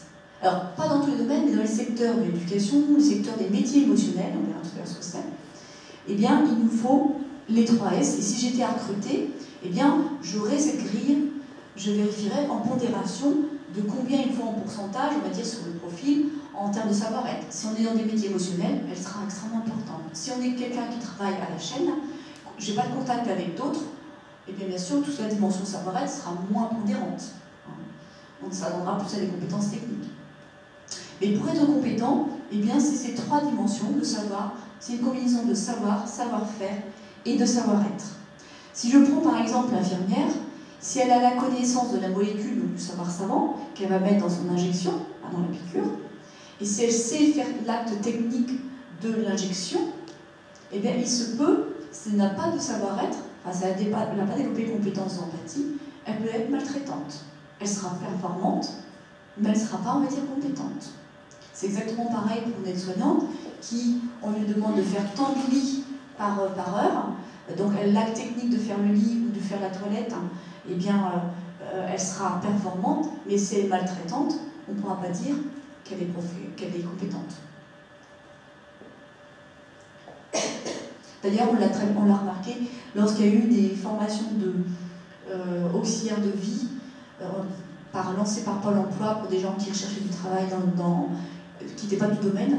En fait, on a formé à des actes techniques et on s'est retrouvé dans des cas de maltraitance puisque les personnes n'avaient pas d'empathie. Alors que souvent, dans ces filières-là, viennent les femmes. Pourquoi? Parce qu'on a déjà développé ces compétences-là. Et donc, plus besoin de les apprendre à l'école. Et c'est pour ça que quand on se rend compte que les programmes ne les comprenaient pas, eh bien, ceux qui sont venus du Pôle emploi, qui n'étaient pas du tout du domaine, eh bien, c'est par l'absence qu'on s'est rendu compte que c'était des compétences. Donc, mon projet scientifique, c'était de rendre visible l'invisible et arrêter de parler de qualité humaine dans ces termes-là ou d'en parler en attitude. J'ai banni ce mot-là, et si on en parlait en termes de compétences? Qu'est-ce que ça change sur la façon de voir les différences filles-garçons, sur les salaires aussi? Parce que du coup, si une compétence, ça fait la nécessité du temps pour être produite, dans des temps effectivement non formels, parce que c'est pas souvent après l'école, mais à travers l'expérience de vie ou à travers la famille, mais c'est un temps quand même qui nécessite rétribution. Donc vous voyez, ma portée est aussi politique sur les discriminations salariales, parce que c'est souvent dans les secteurs féminins ou dans les carrières sociales qu'on trouve les plus bas salaires. Pourquoi? Parce que toute cette partie de compétences qu'on n'appelait pas compétences, elle n'était pas rémunérée. Donc l'idée, c'est aussi un projet scientifique, à la fois un projet scientifique, mais aussi un projet politique. Alors, on commence, ça commence à avancer dans le domaine. Alors, maintenant, on en arrive au concept de capital émotionnel. Donc, capital émotionnel, en fait, c'est, vous vous souvenez, l'ensemble des compétences émotionnelles qu'on a vues tout à l'heure, les grilles. Et pour moi, cet ensemble de compétences émotionnelles, sociales et personnelles, c'est un capital, un vrai capital. Pourquoi? Parce que c'est une ressource inhérente à la personne qui est utile à son développement personnel. Quand on ne sait pas communiquer avec son couple, dans son couple ou avec ses enfants, ça peut poser un problème, ou même en entreprise, donc c'est vraiment utile pour soi. Mais aussi dans les métiers, si on est dans un métier émotionnel et qu'on est maltraitant, on ne sait pas discuter avec ses collaborateurs, ça pose des problèmes. Donc organisationnel, qui participe à la cohésion sociale et ayant des retombées personnelles, économiques et sociales. Alors c'est une définition purement économique. Alors pourquoi je marque cohésion sociale? C'est parce que si on développait des programmes depuis le plus jeune âge, à apprendre à se connaître, à apprendre à communiquer, l'empathie, on risquerait d'avoir moins de problèmes on va dire, de rejet qui soit à la fois soit le racisme ou le rejet ethnique ou l'homophobie. Pourquoi? Parce qu'on aura appris à se connaître. La première réaction humaine lorsqu'on ne connaît pas une personne, on ne connaît pas, ce cerveau pour un animal, qu'est-ce qu'on fait? On rejette. Et en fait, c'est l'absence de connaissance, l'absence de tolérance, parce qu'on ne nous a pas appris à connaître, ou à tolérer la différence, ou à prendre la différence, et bien du coup on rejette. Et si on pouvait avoir ce programme de développement de compétences émotionnelles dès le plus jeune âge, je pense qu'on aurait une société plus pacifiée, on apprendrait à communiquer, on accepterait les différences, le cerveau pour la différence de handicap, dans tous les domaines. Donc en fait, de l'approche genrée, j'utilise cette méthodologie-là pour travailler tout ce qui est traitement différencié, pour apprendre justement la différence et accepter la différence des autres. Et d'ailleurs, dans l'autre méthodologie que j'utilise, le PIA2, je l'ai fait travailler en groupe, et ça oblige, parce que chacun s'exprime sur sa façon de faire, et donc à accepter que l'autre peut voir différemment de soi. Et là, je dis que je ne parlerai pas ce soir. Alors, vous vous souvenez, c'est cette grille de compétences émotionnelles, et bien tout ça constitue, on va dire, un capital émotionnel, puisqu'il y a des retombées, à la fois dans la performance, dans l'efficacité, mais aussi en termes de bien-être, en termes de santé. Alors maintenant, comment on les mesure? Eh bien, moi, je me suis formée sur la méthode de Baron, le EQI, c'est le quotient émotionnel, et du coup, on a des grilles, c'est comme un bilan de compétences, mais c'est un bilan de compétences émotionnelles qu'on fait passer à la personne. Alors, idéalement, il faut faire le 360 degrés, ça c'est qu'on a beaucoup d'argent parce que les tests ne sont pas gratuits. Mais autrement, on fait le test, la personne fait le test, donc c'est de l'autodéclaratif avec le biais qu'il peut y avoir, bien sûr, comme tout test autodéclaratif. Sinon, le 360 revient à dire si on interroge la famille, les collaborateurs, enfin, on fait un tour. On interroge 3 autres personnes qui connaissent la personne, comme ça on arrive avec l'autodéclaration de la personne concernée à quelque chose qui est plus juste. Ça s'appelle le 360. Alors, donc de ces mesures-là, la mesure elle peut être micro, méso et macro. Je le décline, c'est-à-dire qu'on pouvait faire, on a commencé à le faire pour les entreprises, c'est d'avoir une estimation, une évaluation du climat émotionnel à la fois dans l'équipe, mais aussi au niveau de l'entreprise. Et souvent, la performance de l'entreprise, elle est à l'image du climat émotionnel de l'entreprise. Et elle est souvent à l'image du management de la personne. C'est son reflet souvent. Alors, nous, on va s'intéresser sur la partie individuelle. Donc, voilà comment se présentent les grilles. Donc, en fait, on a une série de questions qui donnent des situations et la personne répond de manière spontanée, comment elle a réagi. Et du coup, ça nous permet d'évaluer sa position par rapport à des grilles étalonnées sur un public de culture française. Et donc, pour ce cas-là, on voit dans la moyenne de l'échelle où elle se situe, si elle figure dans une faiblesse.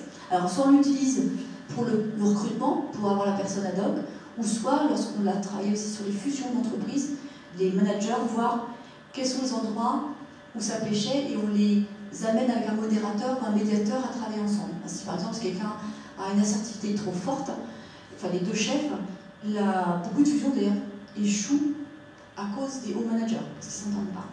Donc il y a tout un travail de médiation à faire en sorte qu'on trouve un terrain où ils apprennent à se connaître, apprennent à communiquer, parce qu'ils ont des tempéraments trop forts, l'un et l'autre.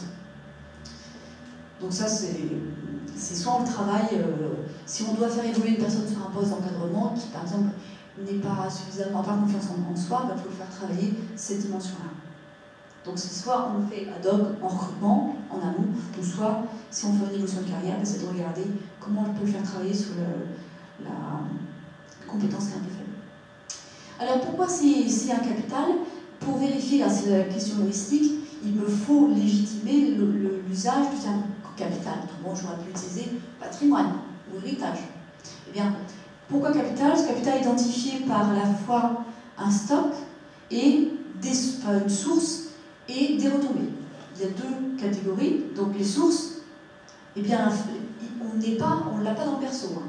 Le capital émotionnel, il s'apprend, il se développe à l'aune des expériences de vie de l'enfant, depuis le plus jeune âge, et nos apprentissages de vie. Donc il se fait dans des sphères plus ou moins informelles. Maintenant, l'idée, et dans mon projet politique, ce serait d'amener à développer des programmes pour les enfants ou à différents âges pour développer ces compétences-là. Donc ce sont quand même des compétences qui sont développées, qui sont travaillées, elles ne sont pas nées en berceau. Maintenant les retombées, parce qu'on a beaucoup, ça fait 15 ans qu'on y travaille, donc on a suffisamment de données qui apportent la preuve qu'il y a bien un lien entre émotion et performance, émotion et apprentissage. Quelqu'un qui sait réguler ses émotions, eh bien, peut être plus facilement en phase d'apprentissage que quelqu'un qui ne sait pas. Alors ça, vous voyez, on ne fait que maintenant valider scientifiquement ce que les enseignants nous disaient tous. C'est-à-dire qu'ils disaient, je ne peux pas commencer la classe, il faut que je passe un quart d'heure à pacifier le climat pour qu'ils se mettent au travail en phase d'apprentissage. Pourquoi? Parce qu'ils ne savent pas réguler leurs émotions assez rapidement. Donc, tout ça, en fait, on arrive, grâce, on va dire, à l'avancée de la science, à l'imagerie cérébrale, grâce aux neurosciences, à apporter les preuves que c'était bien ça, qu'il y ait bien un lien. Alors, des travaux en psychologie, Mayer et Salovey ont apporté les preuves. En économie, en éducation, on commence maintenant à avoir des travaux qui apportent la preuve qu'il y a bien un lien entre les compétences émotionnelles développées, la régulation émotionnelle, la performance et le bien-être. Maintenant, des émotions au capital émotionnel, en passant par les compétences. Alors, pourquoi ça apporte dans la performance académique et au travail?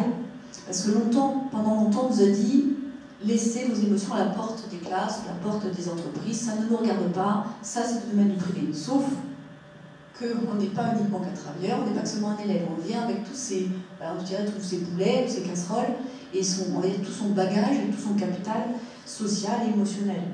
Et donc, c'est rarement difficile d'en faire l'abstraction.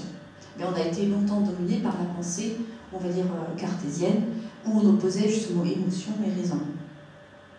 Alors que ce sont des forces mentales, et les émotions ont leur raison d'être. Alors depuis, grâce à l'imagerie cérébrale, on a réussi à localiser différents cerveaux, cerveau fonctionnel, cognitif, rationnel, celui émotionnel, et dans les phases d'apprentissage, pour que ça la partie cognitive, eh bien, quand on apprend, on passe par différentes phases d'émotion.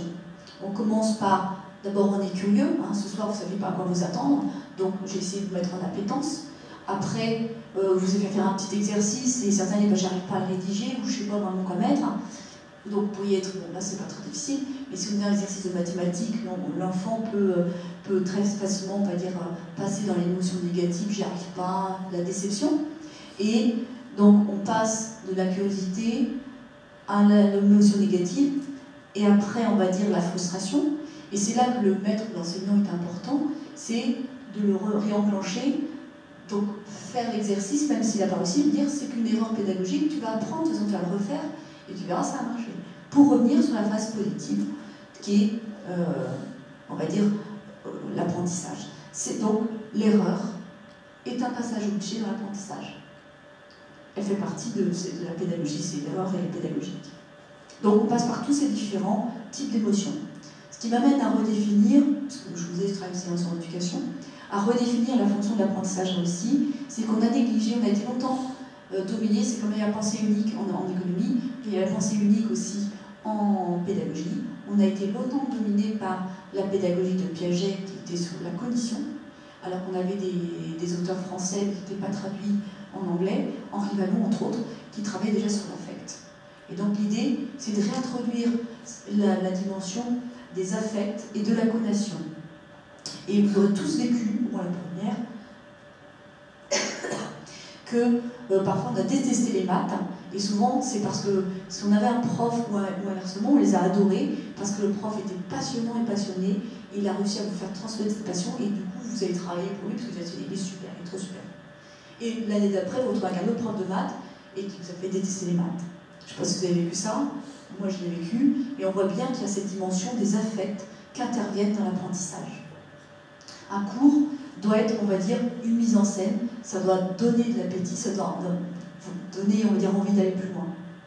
Alors, ce qui veut dire par là, c'est que la façon, ça impacte la façon dont les élèves apprennent, si on considère l'affect et la cognation. Également, on doit revisiter nos styles de management. Si vous destinez à une fonction éducative, eh bien, il faut se regarder faire. Alors pourquoi? Alors la cognition, tout le monde connaît ce que c'est comment apprend-on? Et là, ça renvoie au processus de traitement de l'information. Donc la pensée pédagogique et la pédagogie a souvent été axée que sur ça. Comment apprendre, la didactique, c'est souvent, si on décompose le processus de saisie d'information, alors qu'il nous faut l'affect, c'est qu'est-ce que je ressens relativement au sujet d'apprentissage. Autrement dit, c'est l'interprétation émotionnelle du sujet abordé. Et la troisième, c'est la connotation, c'est qu'est-ce qui va me mettre en mouvement, c'est pourquoi dois-je l'apprendre. Et ça répond, vouloir savoir. Et combien de fois vous avez dit, mais ça sert à quoi les maths? Combien de fois vous vous êtes dit, ça sert à quoi cette matière-là? Parce que vous n'en voyez pas le sens, il n'y a pas de rapport au savoir. En fait, c'est une combinaison des trois. C'est le traitement, donc c'est comment j'apprends, la cognition, l'affect, en quoi ça m'amène en appétit et j'ai envie d'en apprendre plus. Donc il y a ce côté mise en scène d'un cours pour le rendre vivant, pour que vous passionnez, il faut être passionné, passionnant, pour passionner des publics. Et la dernière, c'est du coup, en quoi ça s'inscrit dans un rapport au savoir et pourquoi dois-je l'apprendre, pour que je me mette en mouvement d'apprendre. Donc donner du sens à ce savoir. Donc relève de la volonté et de la motivation. On va retrouver certains parts de motivation, mais ça revient à ça. De la matière à apprendre. Alors, dans le lien maintenant avec émotion et puis elles auraient raison de l'apprentissage, mais jusqu'à un certain seuil. Alors ça, vous devez le connaître, c'est le seuil, effectivement, c'est le mauvais stress, le bon stress, c'est-à-dire que tout stress est bon, sauf une question de seuil. Trop de stress tue l'efficacité.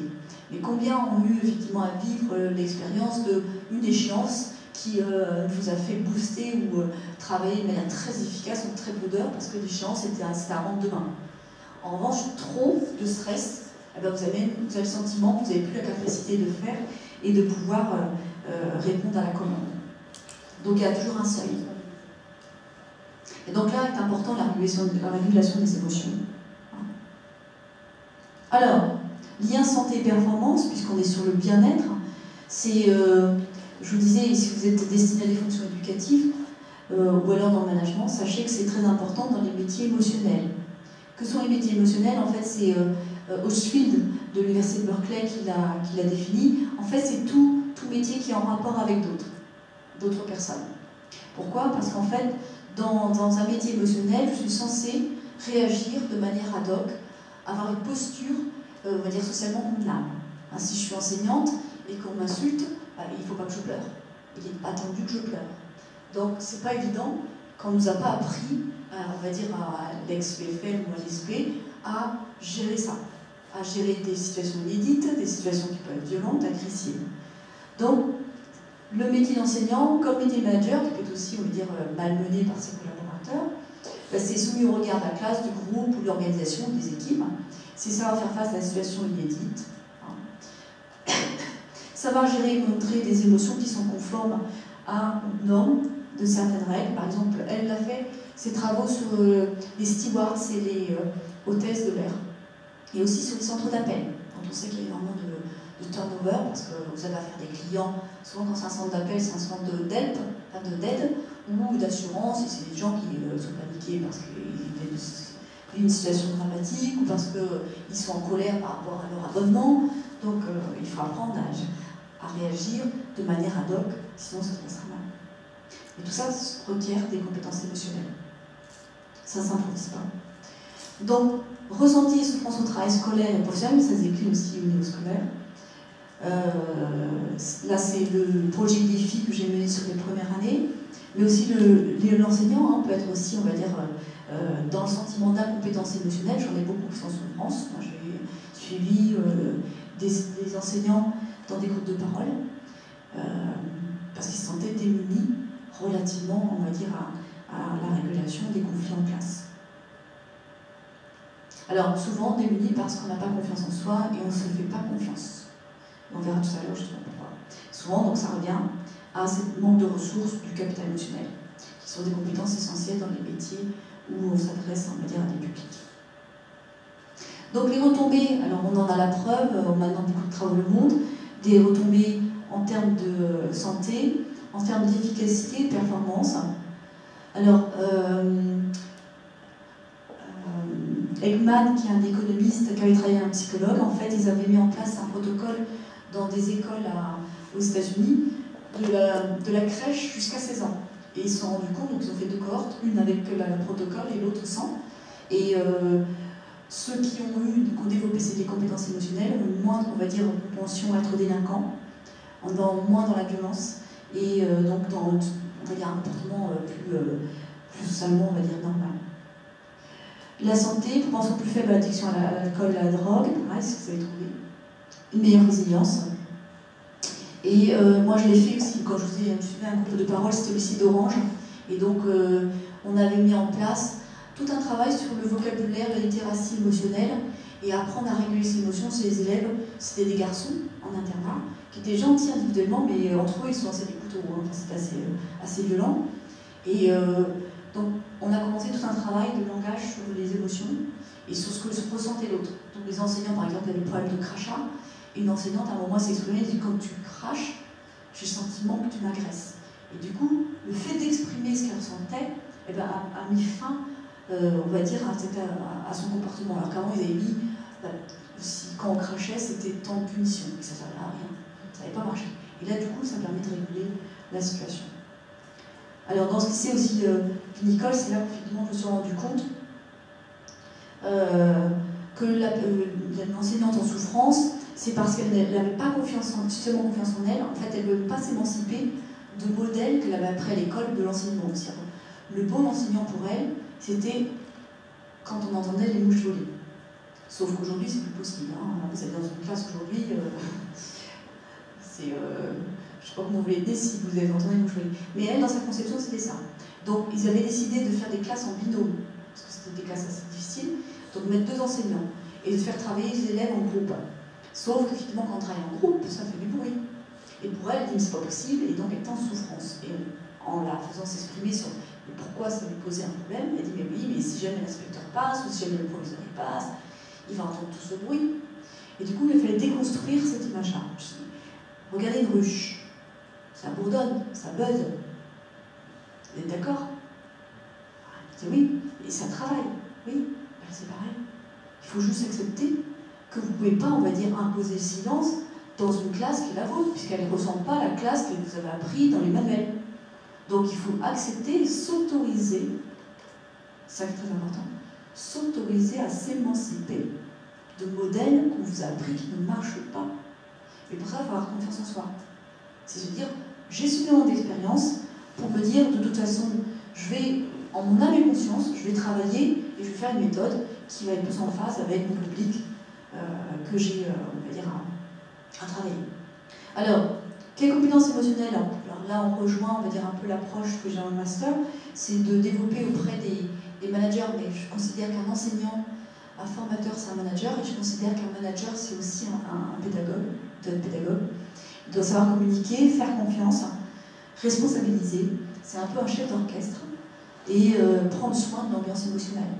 Puisque de toute façon, votre équipe, là, on va dire le résultat de classe, le résultat de votre équipe s'en ressentira. Et on travaille bien, vous savez, c'est un vieil adage, que lorsqu'on se sent bien. Et si vous avez un manager ou un enseignant qui vous met dans cette situation, dans ces conditions-là, eh bien, généralement, on a des conditions réunies pour réussir. Alors, quelles compétences par mindful management, donc principe de vigilance, de bienveillance, l'acceptation du non-jugement, je vais aller un petit peu plus vite, pour aller sur la notion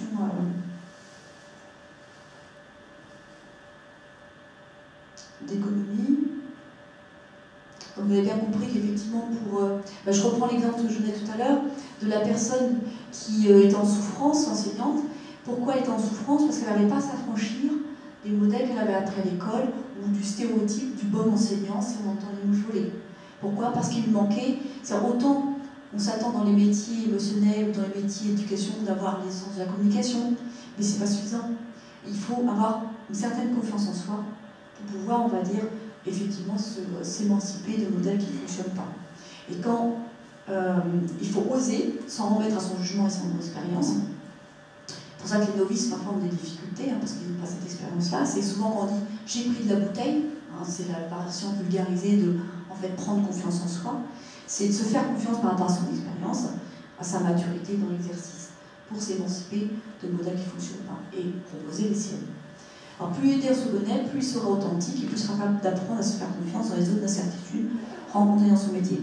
Et j'ai un autre bel exemple, c'est quand j'étais à Paris, je faisais partie d'un groupe qui s'appelait Recherche et Évolution. Et dans le groupe, on formait, c'était un master sur le leadership, faire former des futurs leadership éthiques. Et dans le groupe, j'avais donc un étudiant, enfin c'était pas vraiment un étudiant parce qu'il était salarié, quelqu'un qui était docteur en pharmacie et qui travaillait chez Sanofi. Et il a fait un doctorat de pharmacie.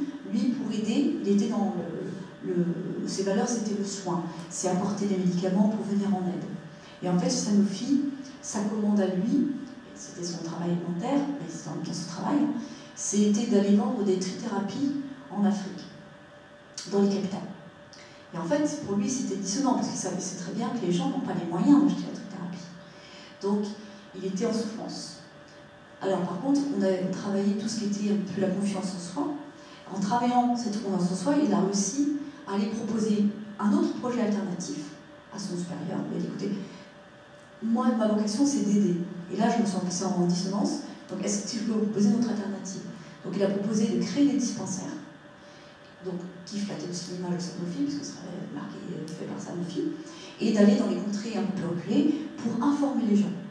Et donc, il a réussi, en fait, au lieu de se centraliser que sur les capitales, il a été dans les provinces un peu plus reculées, créé des dispensaires, qui a participé à l'image, on va dire, de Sanofi, et en même temps distribuer l'information, faire de la prévention. Donc ça remplissait sa vocation d'aider ou de prendre soin, et il a aussi atteint son chiffre, son quota de vente de trithérapie. Vous voyez? Donc, mais pour ça, il fallait qu'il ait confiance d'aller voir son supérieur hiérarchique et dire je ne suis pas tout à fait d'accord avec ce que est-ce que je peux vous proposer autre chose? Voilà. Et donc le supérieur hiérarchique était d'accord, et ben, je te laisse tenter. Et il a répondu à ses obligations d'objectif de quota de vente, tout en faisant une action qui, pour lui, le mettait en phase avec ses valeurs. Alors c'est un cas vrai, hein, donc c'est un très beau cas que j'aime mettre en avant parce qu'il ne faut pas avoir peur de s'émanciper. Ce que je dis d'ailleurs à tous les étudiants qui se préparent aux fonctions éducatives, c'est que vous avez intérêt de rester créatif si vous ne voulez pas souffrir. Et créatif suppose de s'autoriser à sortir de la marge. Enfin, pas sortir de la marge, mais sortir de ce qu'on vous a appris, des livres, ou dans les livres, si ça ne marche pas. Alors, quelles caractéristiques compétences émotionnelles pour un mindful management? Le manager leadership, mindful manager. Bon, on va retrouver les compétences, toutes ces compétences émotionnelles ad hoc qui sont nécessaires pour pouvoir, on va dire, avoir un management qui soit bienveillant. Et ce que je disais tout à l'heure, c'est on arrivera au changement où on créera un climat émotionnel favorable que si on sait, si soi-même on a travaillé sur soi. D'où acte, d'où cette approche sur le mindful. Parce qu'on ne peut prendre soin de l'autre que si on prend soin de soi d'abord. On ne peut respecter l'autre que si on se respecte soi-même. On ne peut pas attendre de reconnaissance sociale de son institution si soi-même on ne se reconnaît pas. On ne reconnaît pas ses valeurs. La reconnaissance sociale commence par soi. Tout le problème qu'on fait dans le bilan de compétences chez les femmes, parce qu'elles disent non, je ne sais rien faire, et c'est leur apprendre à visualiser, à reconnaître qu'elles savent faire des choses. Parce que comment voulez-vous aller vendre vos compétences si vous-même vous croyez que vous n'en avez pas? Donc il y a tout ce travail-là qui est relatif, on va dire, à ces compétences émotionnelles. Maintenant, pour en arriver, on va dire, à la conclusion sur l'économie. Donc en fait, ça met l'humain au centre du capital émotionnel. Il faut, moi je l'entends dans le sens, il faut économiser la ressource humaine, donc en prendre soin. Le gestionnaire, lui, c'est l'économiser en sens, c'est un coût, donc il faut la réduire.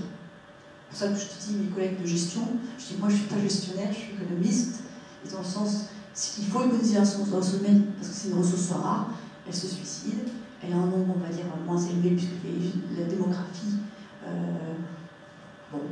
pas nécessairement toujours favorable.